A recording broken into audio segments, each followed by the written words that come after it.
किसी गांव में एक पहलवान रहा करता था। अपने इलाके का वो बहुत ही बड़ा मशहूर और जाना माना पहलवान था। उसकी एक ही बेटी थी। बहुत लाडो प्यार से उसने अपनी बेटी को पाला पोसा था। खूबसूरत और नाजुक सी लड़की जब जवान हुई तो उसकी शादी की फिक्र अपने बाप को होने लगी। चूंकि वो पहलवान था इसलिए बेटी के लिए एक पहलवान ही का रिश्ता पसंद आया। ऊंचा, लंबा, तने हुए बदन का मालिक, घनी मूंछों वाला गबरू जमींदार, उसने नाजों से अपनी पली हुई बेटी की शादी कर दी। अभी 6 महीने का वक्त ही गुजरा था कि पहलवान दामाद ने बीवी को मार पीट कर अपने घर से निकाल दिया कि घर का कोई काम इसे आता ही नहीं है, संभालो अपनी बेटी। बाप का दिल बहुत गमज़दा हुआ मगर किसी को कुछ भी ना कहा कि फजूल में यहाँ पर तमाशा बन जाएगा कि पहलवान होकर अपनी बेटी को कुछ नहीं सिखाया। बीवी से कहा कि इसे हर चीज सिखा दो, जो घरदारी के लिए जरूरी चीजें हैं वो इसे समझा दो। माँ ने बेटी को झाड़ू, पोंछा, खाना पकाना सब कुछ सिखा दिया। चंद महीने के बाद सुलह सफाई हो गई। दामाद को बुलाया,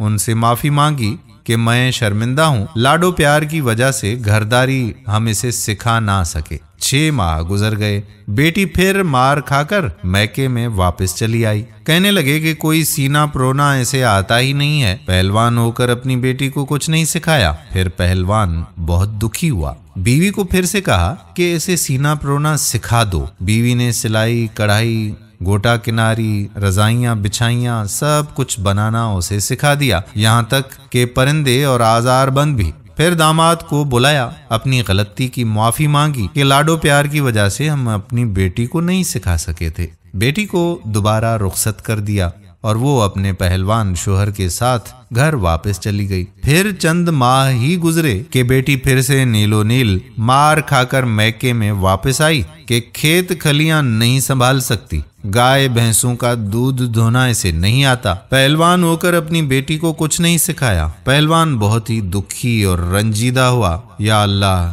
क्या नसीब हैं बेटी के भी। खैर, बड़ी इज्जत थी जमाने में, सो इसलिए वो खामोश रहे। बेटी को साथ लिया और खेत के काम सिखाए और एक बार फिर बेटी बहुत दुआओं के साथ रुखसत कर दी। फिर चंद ही दिन गुजरे कि बेटी रोती हुई मैके में वापस आ गई। पहलवान ने सवाल किया कि बेटी अब की बार क्या हुआ।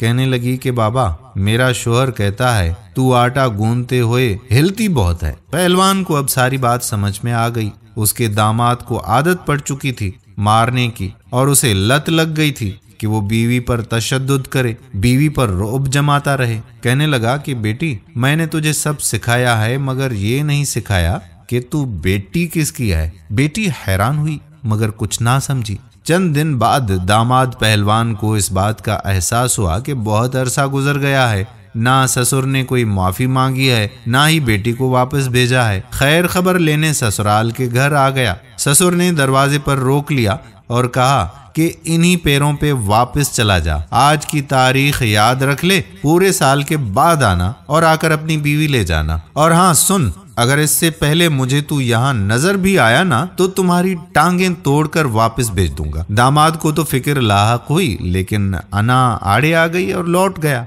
दिन गुजरते रहे। पहलवान बेटी को मुंह अंधेरे खेतों में ले जाता और सूरज निकलने पर घर को भेज देता। बीवी ने बारहा पूछा मगर ये राज ना खुला कि बेटी को सिखा क्या रहे हैं। 2 साल गुजर गए। वो वक्त गुजर गया और दामाद बेटी को लेने आ गया। बाप ने खुशी खुशी अपनी बेटी को रुखसत कर दिया। चंद दिन गुजरे कि पहलवान दामाद ने आदत से मजबूर होकर चीखना चिल्लाना शुरू कर दिया और मारने के लिए बीवी की तरफ हाथ बढ़ाया। बीवी ने किसी मंझे हुए पहलवान की तरह शोहर को बाजू से उठाकर जमीन पर पटक दिया और कहा, तू जानता है ना मैं बेटी किसकी हूँ। वो समझ गया कि अब की बार 2 साल में बाप ने बेटी को क्या सिखाकर भेज दिया है। और उसके बाद पहलवान को दोबारा बीवी से ऊंची आवाज में बात करते नहीं देखा गया और बेटी भी कभी दोबारा मार खाकर मैके वापस नहीं आई। बाप ने बेटी को क्या सिखाया आप भी जान गए होंगे। हर चीज माँ के सिखाने की नहीं होती। कुछ बातें, कुछ एतमाद बाप भी बेटियों में लाता है। इसीलिए मैं ये समझता हूँ कि जो दौर चल रहा है ना, इसमें बेटियों को अपनी हिफाजत करना जरूर सीखना चाहिए। क्या कहते हैं आप? कमेंट सेक्शन में जरूर बताइएगा। वीडियो पसंद आई हो तो अपनी बेटियों के साथ कम से कम इसे शेयर जरूर कीजिएगा। आने वाली वीडियो तक आपका अपना मेजबान कादिर बख्श कल्होड़ो आपसे इजाजत चाहता है। अपनी दुआओं में याद रखिएगा। अल्लाह हाफिज।